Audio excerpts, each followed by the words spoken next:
Pep Talk UK, Pro Bs in North London once again. I'm delighted to be joined by the big uncle, the big OG, Mr. Don Charles. How are you, sir?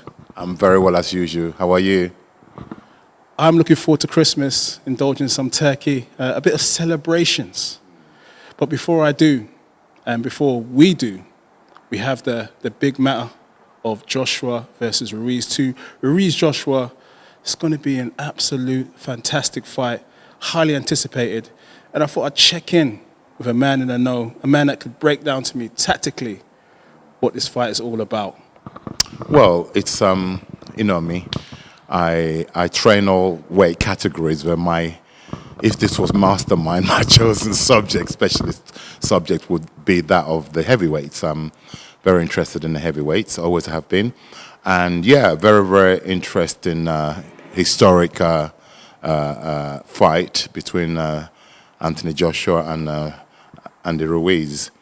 And, you know, it's since the Rumble in the Jungle and the Thriller in Manila, I don't remember us having another heavyweight sort of big clash where it's been held in a neutral ground where like it's unexpected, where like it's in the Arab countries and nobody really expected that to happen. But when it was first announced, everybody was moaning, including myself.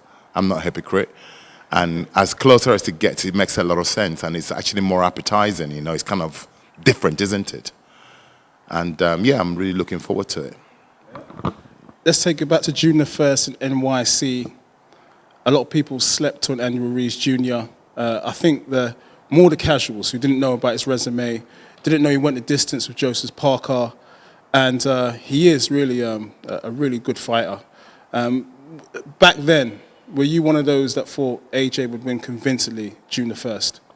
Yes, I was actually, but although I was very aware of who Ruiz is, and it's my duty as a heavyweight trainer, specialist trainer, to be aware of and know of up-and-coming heavyweights. I knew of him many years ago.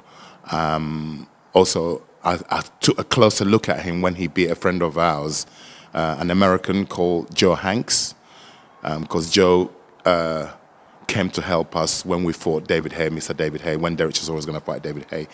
We used Joe as a sparring partner. So a few years later, he was fighting Andy Ruiz. And when he dispatched, in the fashion Andy Ruiz dispatched of my dear friend Joe Hanks, Joe is a very, very good fighter, very good boxer. I think that was Joe's first loss, if I can remember right. And the way Andy Ruiz dispatched of him, that's when I took attention. I thought, wow, who's this kid? And me and Derek used to discuss it. And yeah, that's when it came onto our radar, and I kept an eye on him since that moment. And I've watched his progress, and yeah, he's exceptionally, technically very, very good.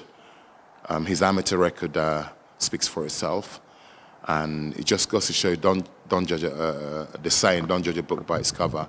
That's a typical prime example of that. AJ said it was a punch from the gods. You watched the fight June 1st. Is it a matter of Andy Ruiz having the artillery to beat AJ convincingly back then, or was it a lucky punch? Did it come from the gods? It depends on how you interpret the word lucky. When Anthony said that, you could kind of, the word might not have been luck. It was an intentional punch, but where the element of luck, everybody needs luck in life. In everything we do, there is an element of luck. His numbers came in.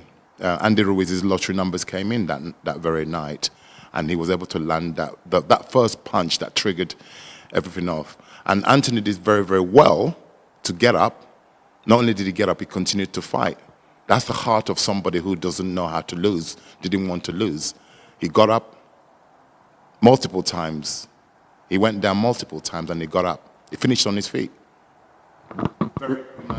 Add to that, it's very, very important that he finished on his feet. Whether people said he quit or he didn't quit, he finished on his feet.